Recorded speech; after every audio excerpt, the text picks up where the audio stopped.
મહાભારત કથા ભાગ 4 થી 6, જેમાં દ્રૌપદી સ્વયંવરથી જુગાર સુધીનું વર્ણન છે.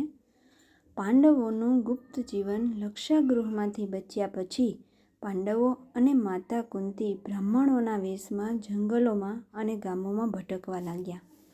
તેઓ ગરીબ બ્રાહ્મણોની જેમ ભિક્ષા માંગીને જીવતા હતા, પણ તેમની અંદર રાજાશાહી તેજ હજુ પણ દેખાતું હતું. એક દિવસ તેઓ એક નાના ગામમાં રહેવા ગયા, જ્યાં એક ભયંકર રાક્ષસ બકાસુર રહેતો હતો. બકાસુરનો સંહાર કઈ રીતે થયો? બકાસુર દરરોજ ગામમાંથી એક માણસ અને ઘણું ખાવાનું માંગતો. ગામવાળા ડરથી હાંફતા. એક દિવસ કુંતીએ કહ્યું, આજે આપણે આપણા પુત્રને મોકલીએ. ભીમ ગયો અને તેણે એકલો જ બકાસુર સાથે ભયાનક યુદ્ધ કર્યું. અંતે ભીમે બકાસુરને મારી નાખ્યો. ગામવાસીઓ ખુશ થઈ ગયા. ત્યારબાદ દ્રૌપદી સ્વયંવરમાં પાંડવો આગળ જઈને પંચાલ રાજ્ય પહોંચ્યા.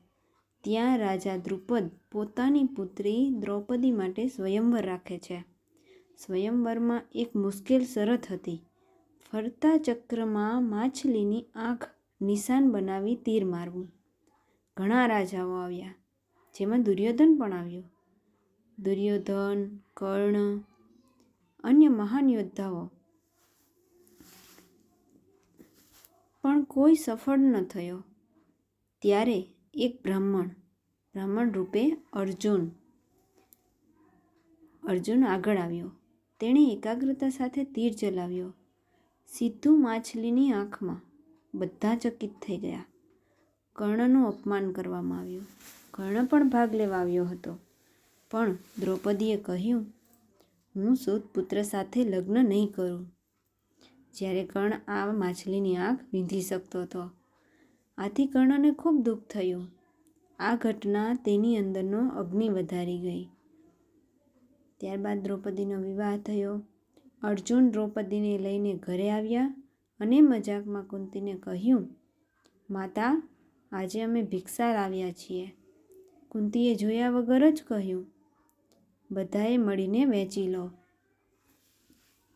પછી ખબર પડી કે તે દ્રૌપદી છે, પણ માતાના વચનને ધર્મ માનતા દ્રૌપદી 5 પાંડવોની પત્ની બની.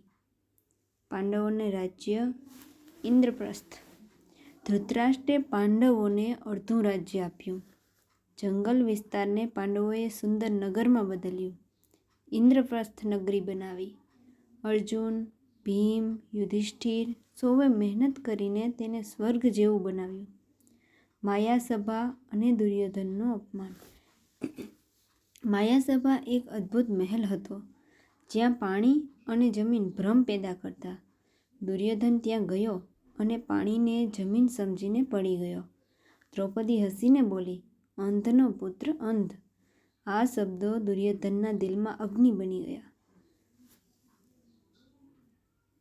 દુર્યોધન અને તેના મામા શકુનીએ યોજના બનાવી કે અપમાનનો બદલો એમણે કઈ રીતે લેવો. યુધિષ્ઠિરને જુગાર રમવા બોલાવવામાં આવ્યો. શકુની ચતુર અને ચાલાક હતો. તે હંમેશા જીતતો, બધું હારવું.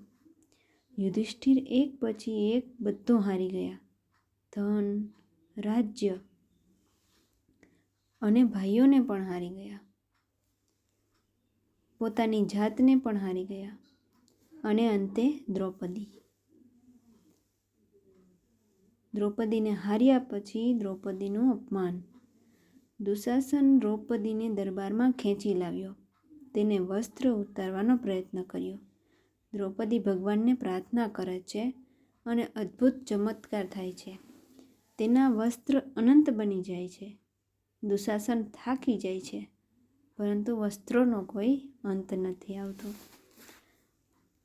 દ્રૌપદીના અપમાન બાદ ભીમ પ્રતિજ્ઞા કરે છે. ભીમ ગુસ્સાથી બોલે, હું દુશાસનનું લોહી પીશ, દુર્યોધનનો જાંઘ તોડી નાખીશ. અંતે નિર્ણય થાય. 12 વર્ષ વનવાસ, 1 વર્ષ અજ્ઞાતવાસ. પાંડવો અને દ્રૌપદી જંગલ તરફ નીકળી જાય છે. હવે કથા વધુ બને છે. વનવાસ, કષ્ટ અને યુદ્ધની તૈયારી. જો તમે કહેશો આગળ મોકલો તો હું આગળ ભાગમાં આપું. વનવાસની અદ્ભુત ઘટનાઓ. અર્જુનની દેવયાત્રા, અજ્ઞાતવાસ, યુદ્ધની તૈયારી. મહાભારતનો ભાગ 4 થી 6 અહીંયા વિરામ. હવે આગળની વાત 7મા ભાગમાં. રોજ નવી વાર્તાઓ સાંભળવા માટે અમારી ચેનલને સબસ્ક્રાઈબ કરો ને વિડીયો પસંદ આવે તો લાઈક કરો, કોમેન્ટ કરો અને શેર કરો.